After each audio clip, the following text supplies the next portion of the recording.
When you come out here, when you get on that trail, the cell phone dies, the iPod dies, all the electronics die. When you come into camp, turn off the vehicle, everybody's sitting around a campfire, they're talking, they're sharing, they've got stories, they've got history. It is truly a magical place. We just like to be here. This is our place, our space. It's not confused by any major highway or any traffic or a hotel and a sewer line and all television and cell phones and all. I love the Rubicon Trail because of the scenery, the beauty, the atmosphere, the people. It's just a beautiful place to be and spend time.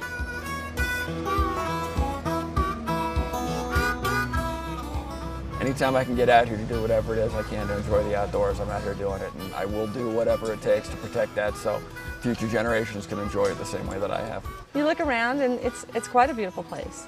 I like coming out here to escape. It's an easy escape. I like just being out here and camping.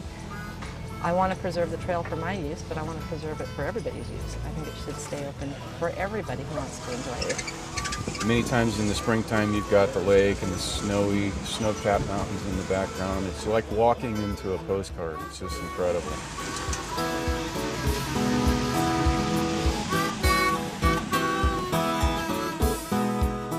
I've been using this trail for many years. I first started using the trail in about 1972. For the first few years I was only just an occasional traveler in here, and I just came in a few times. But for the last 20 years I've lived on the trail. Bought my first Jeep in '85, wanted to be able to get out, see what's in the outdoors, sort of get away from the public, do some camping thing, but have more of a mechanical challenge to it. It's just great to get out here, enjoy the outdoors, experience what we've got to enjoy out here. Everybody's seen pretty pictures of Lake Tahoe. This is that pretty picture, but there's less people here. They tend not to know that much about it. Coming up here in the high country on the Rubicon is just, it's a whole nother place, and I just love it to death.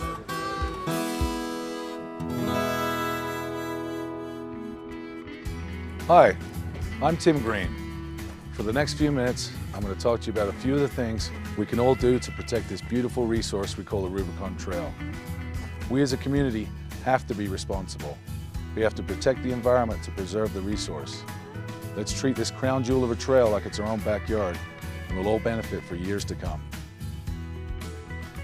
So to make this easy to remember, we've created the 4 S's: safety, spills, sedimentation, and sanitation. We've also created these useful colored bandanas to help us remember. Red for safety, blue for spills, green for sedimentation, yellow for sanitation. This way, whenever we see these colored bandanas or these colors, we can remember these simple guidelines. Let's start with safety. This is Todd, a hard-working American who wants to get away from the hustle and bustle of the city. In order to safely navigate the hazards of the great outdoors, Tom can now take what is called a 4x4 vehicle, an automobile with all 4 tires being powered by the engine, and climb any hill.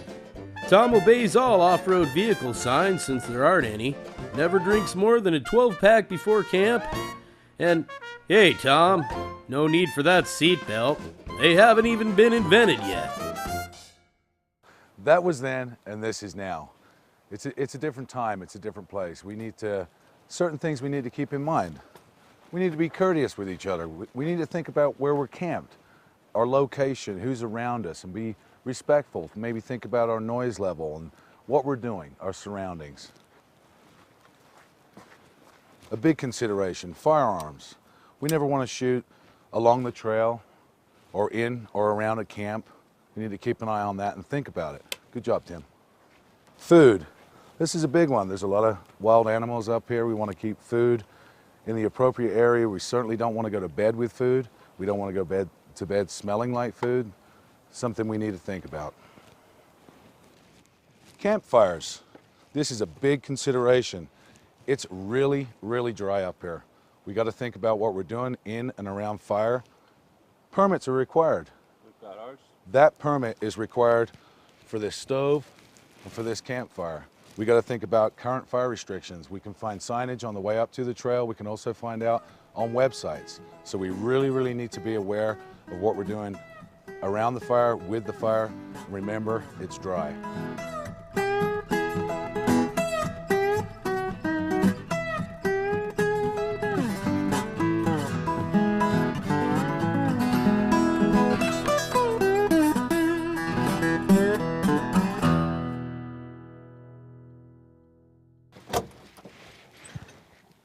Vehicles on the trail. A few things to consider. First and foremost, never travel alone. You want to have another vehicle with you. That way you guys get in trouble, you get stuck, you can help each other out. Seat belts, huge. Always buckle up, passengers included. I personally won't move my vehicle unless these seat belts are on. First aid kit. Very important thing to have. Simple cuts and bruises, you can take care of it with this. Always carry one. Communications. This is a ham radio. We can use this to reach out, get help, things of that nature. Simple test, you can get your license. Great tool to have. CB radio, also a good tool to have. Doesn't work as good as a ham, but it can get you out of a sticky situation. Our gear, we got to think about this. We want to keep things covered, tied down. We get a rollover or a lean, things can fly out of here like a projectile, really hurt somebody real quick. So let's keep it strapped down. Fire extinguisher, engine fires, things of that nature. This will put it out. We need to have one of these. Last but not least, we've got to remember, let's keep the alcohol out of the vehicles. Let's do this back at camp. All state laws apply.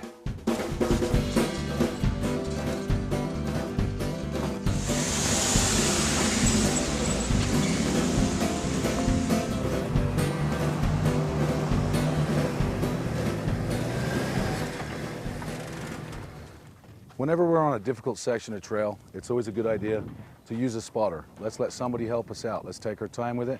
This way, this will prevent breakages, get us out of the spot safely. If we do have to start winching, let's make sure that we use a tree strap and have our recovery gear available for us. The tree strap will help to prevent resource damage and keep things the way they need to be. We want to remember on the trail, let's keep it low and slow. This will keep us safe. This will get us where we need to be safely and in one piece. Let's remember, if we run into bikers, horses, pedestrians, let's give them the right of way. Let's be patient. Let's take our time, be courteous. If we run into a fellow wheeler that's broke down, let's help them out. Let's work together. Let's keep it together. That way we all go home safe. Occasionally accidents happen. Rocks get in the way. The smart sportsman is always ready with an ample supply of gas as well as assorted liquids and lubricants necessary to spend the day enjoying nature. And there's so much of it to enjoy, no need to clean up your messes.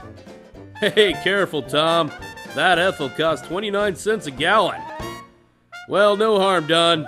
That oil came from the ground. You're just putting it back. Well, sometimes things don't work out. Every rig is going to need repairing every once in a while. And there's a few things we need to keep in mind when we're doing that, when we're working on a vehicle on the trail. When we're done with it, let's check it over again for leaks. Let's check the ground for spills. Let's make sure we're all cleaned up and good to go. A few things we need to keep in mind before we leave for the trail. Let's always perform our pre-trip maintenance. And remember, if it leaks, leave it at home. Number two, let's tread lightly. Let's be aware of our trail, keep it clean. While we're on the trail, while we're running the trail, let's perform leak inspections while we're there, during it, especially after a hit. The creeks and the streams, they all feed our water source. Let's keep the oil out of the water and keep our resource clean.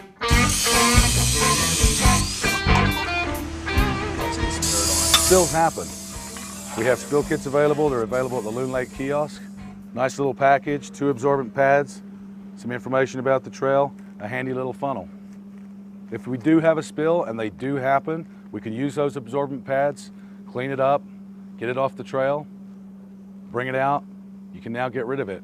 What do we do with this? There's a convenient hazardous waste shed right here at the Loon Lake kiosk area. We can take our hazardous waste, our pad, simply pop it in our shed.